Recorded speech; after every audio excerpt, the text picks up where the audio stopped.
पाका ओळखायचं दिवस.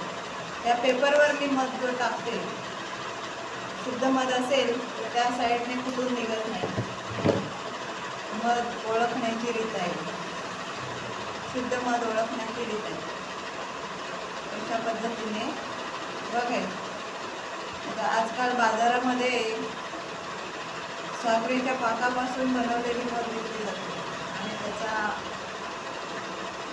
काही आपल्या औषधामध्ये मिळत नाही.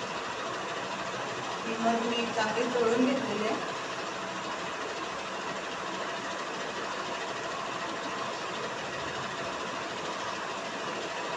शुद्ध मध असल्यामुळे त्या साईडनं दुसऱ्या बाजूने फुटून निघाले नाही आणि हा साखरेचा पाक असेल त्या साईडने फुटून निघते, म्हणून हा मध आहे तो शुद्ध मध आहे. तसंच पाण्यामध्ये टाकून